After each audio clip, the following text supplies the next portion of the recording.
عورت کو اجازت ہی نہیں اپنا حق مانگنے کی. جس دن عورت اپنے حق کی بات کرے گی نا اس دن اس سے برا کوئی بندہ نہیں. ایک بات بتائیں مجھے، کیا عورت کا اپنے حق کے لیے لڑنا بری بات ہے؟ بہت بری بات ہے. بہت بری بات ہے. ہاں. کیوں؟ ہماری دیسی کلچر میں کیوں عورت اپنا حق کیوں نہیں مانگ سکتی؟ عورت کو اجازت ہی نہیں اپنا حق مانگنے کی. آپ یہ آزما کے دیکھ لو. کیا مطلب عورت کو کیوں نہیں اجازت؟ اسلام اتنی اجازت دیتا ہے. اسلام وہ تو اور چیز ہے. اسلام نے تو عورت کو اتنی عزت دی، سب سے زیادہ عزت ہی اسلام نے دی ہے عورتوں کو، وہ بات اور طرف ہے. لیکن سسرال میں رہ کے آپ اپنا حق نہیں مانگ سکتے. آپ ان کی مانتے رہو، سسرال والوں کی، ان کی خدمتیں کرتے رہو، بے وقوف للی جلی بن کے صبح سے شام تک کام کر رہی ہو، ایسے وہ گدھے کی طرح آپ سے کام لیں گے. آپ جی حضوری جی میں یہ بھی کر لیتی ہوں، میں آٹا بھی گوندتی ہوں، میں روٹیاں بھی بناتی ہوں، میں صفائیاں بھی کرتی ہوں، میں مہمانوں کے آگے بھاگ بھاگ کے کام کر کے چیزیں پکا کے رکھتی ہوں، ہر کام کر رہی ہوں، تو میں بہت ہی اچھی ہوں. بڑی اچھی ہے، بڑی اچھی ہے، کیونکہ اسے بیوقوف بنایا ہوا ہے نا کہ اچھی ہے.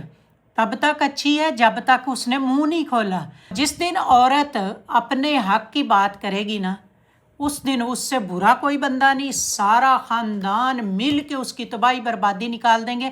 یہاں تک کہ بھائی اس نے اپنے حق دی ہوئی کوئی چیز مانگ لی، جو امانت دی تھی وہ مانگ لی، 20 سال بعد 20 سال کی قربانیاں جو آگے گدھا بن کے کر رہی تھی کام، سارے گھر کی خدمتیں، خاندانوں کی خدمتیں، لیکن اگر اس نے اپنی امانت مانگ لی تو اس دن اس سے برا ساس کے آگے، نندوں کے آگے، جیٹھ کے آگے، میاں کے آگے بھی. میاں کی اتنی جرت نہیں ہوتی کہ یہ اپنی بیوی کو حق دلا سکے.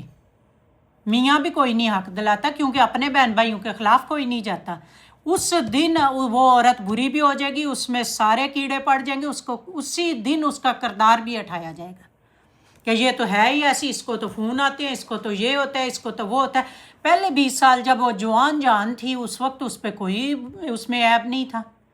کیوں نہیں تھا؟ کیونکہ وہ ان کی نوکر تھی، خدمت گزاری تھی. جس دن وہ چیخی اپنے بچوں کے لیے آگے کھڑی ہوگی، میں خود تو پیسی بچوں کے لیے ماں کھڑی ہو جاتی ہے. بھئی کوئی بھی عورت چیخی پہلے دن، خبردار میرے یہ حدود ہے، اس سے آگے نہیں آپ نے آنا، میرے بچوں کی بات نہیں کر سکتے. اس دن سارا قبیلہ آپ کے خلاف ہے. لکھوا لو، جس مرضی قلم سے لکھوا لو. پر ایسا کیوں ہوتا ہے؟ کیوں؟ یہ معاشرے کا المیہ ہے کہ کوئی آپ کو عزت اس وقت تک دے گا جب تک آپ بیوقوف بنے رہو گے. جب اس کی ہاں میں ہاں نہیں ملاؤ گے، آپ کہو گے ہاں، آپ اگلے کو آنکھیں دکھاؤ گے ہاں بھائی کٹ میری چیز دے ادھر مجھے، پھر تو کون تھا میں کون. مطلب آپ جتنی دیر بیوقوف بنے رہیں گے تو آپ کو عزت ملے گی.